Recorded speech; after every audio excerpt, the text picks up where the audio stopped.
For more, we turn now to Gaza-based journalist Akram Al Sattari. He is at Nasser Hospital in the southern city of Khan Yunis. Akram, great to be with you. First off, tell us what you're witnessing right now. Well, what I'm witnessing in Nasser Medical Complex is influx of a very large number of internally displaced people who are seeking safety and coming and gathering in this hospital with no livelihood whatsoever, with no food or water supplies, yet they are seeking safety in these hospitals. The corridor of the hospitals are very full of people, either injured people or IDPs.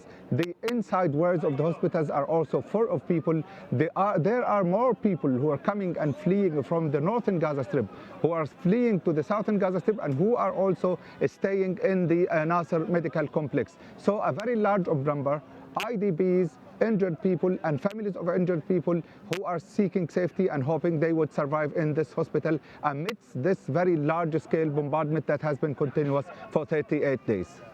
And the World Health Organization is saying that Al-Shifa Hospital, as we know, Gaza Strip's largest hospital, really isn't functioning as a hospital anymore. What are you hearing about this?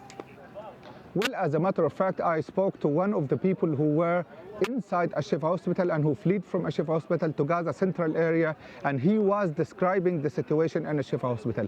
It is no longer a hospital, it is no longer a shelter for the IDPs, where the heavy bombardment that was taking place in the immediate vicinity of the hospital, and that the bombardment that also targeted the ICU department, the CCU department, the obstetrics hospital, made the hospital empty of the IDPs and of the medical teams, except for a very limited number of the medical teams who are staying there, and with that direct effect on the people who are in the hospital, and newly born babies, and also people who are in life support in the ICUs were directly affected.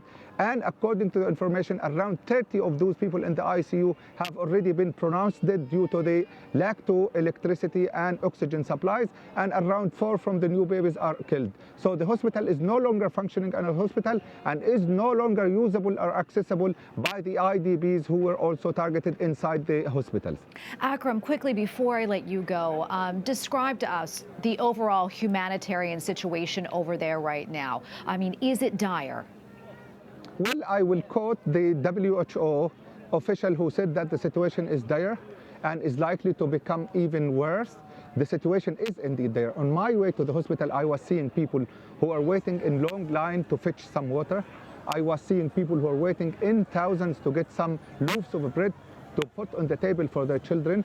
I've been seeing people who have been seeking to find food at any price, but they could not find it. The humanitarian situation is extremely dire, and people are profoundly affected by the ongoing escalation, and they have been trying their best to get anything whatsoever to help them through the days and nights, but unfortunately everything is depleting in Gaza, and with the no access policy now, everything that is depleted is very difficult to be substituted by any other new commodity that is entering the Gaza Strip. The flow of the truckloads into Gaza from the Egyptian side is very low, and people cannot find something that would accommodate their increasing humanitarian need to the very basic supplies in their homes and in their lives.